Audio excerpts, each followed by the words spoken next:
آئی تھی تو بہت آسانی سے پڑھا تھا لیکن اس کو ہم اب نہیں پڑھیں گے. با کو پڑھنے کا طریقہ باقیوں سے تھوڑا سا مختلف ہے. میں اس کی مثال آپ کو دیتا ہوں.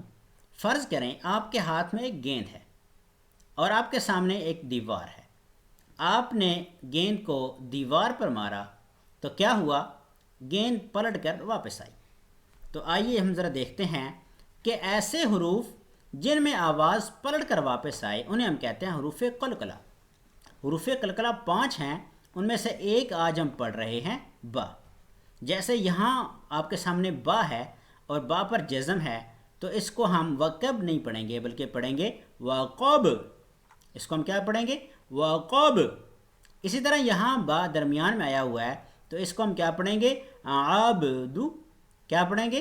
عبدو. اس کو ہم عبدو نہیں پڑھیں گے بلکہ یہاں پر قلقلہ کریں گے. قلقلہ کا مطلب ہے آواز کا پلٹ کر واپس آنا. تو آئیے دوبارہ ہم پیچھے چلتے ہیں. جب کہیں با پر آپ صبر دیکھیں تو آپ اس کو پڑھیں گے اب. آپ اس کو کیا پڑھیں گے؟ اب. اس کو کیا پڑھیں گے؟ ایب. اس کو کس طرح پڑھیں گے؟ ایب. اسی طرح با کے اوپر جزم اور اس سے پہلے پیش ہو تو اس کو ہم پڑھیں گے اوب. کیا پڑھیں گے؟ اوب. دوبارہ اس کی پریکٹس کرتے ہیں.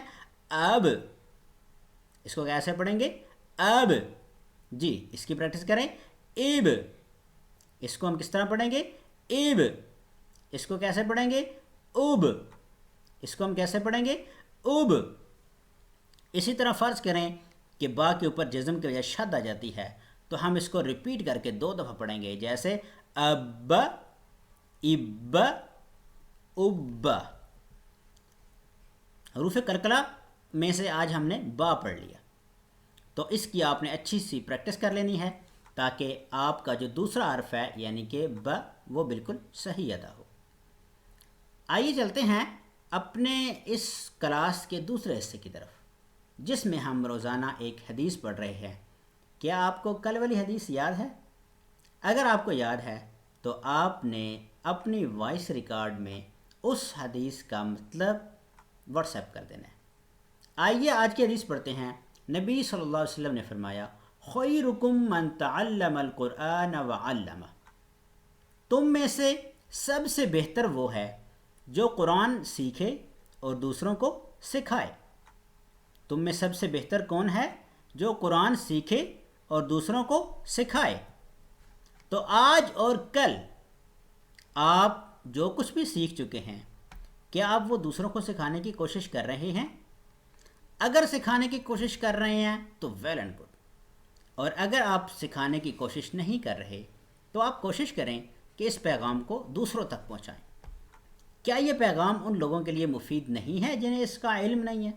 یقیناً اگر آپ کو اس پروگرام سے فائدہ ہو رہا ہے تو ان لوگوں کو بھی ضرور فائدہ ہوگا جو آپ کے گھر میں رہتے ہیں، جو آپ کے فیس بک فرینڈ ہیں، جن سے آپ واٹس ایپ پر میسجنگ کرتے ہیں. ان سب لوگوں کو بھی آپ اس پیغام سے ضرور مستفید کریں.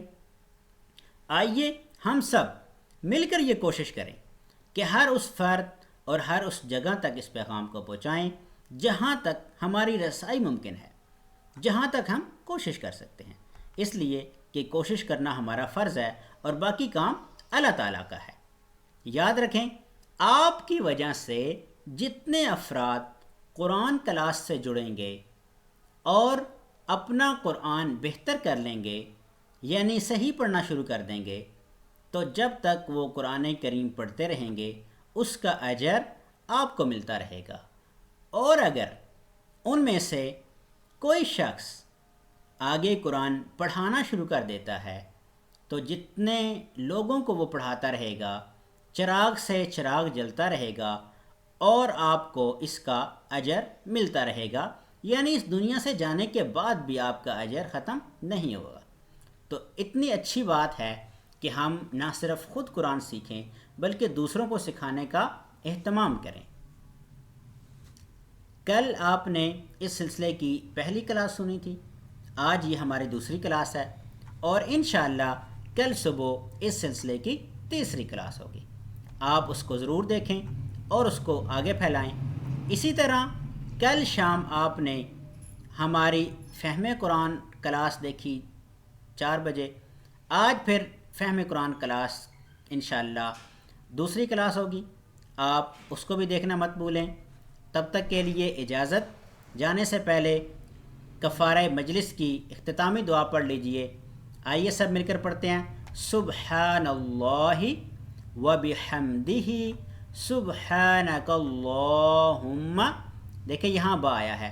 سبحانک اللہم و بحمدک نشہد ان لا الہ الا انت نستغفرک و نتوب الیک. والسلام علیکم ورحمۃ اللہ وبرکاتہ.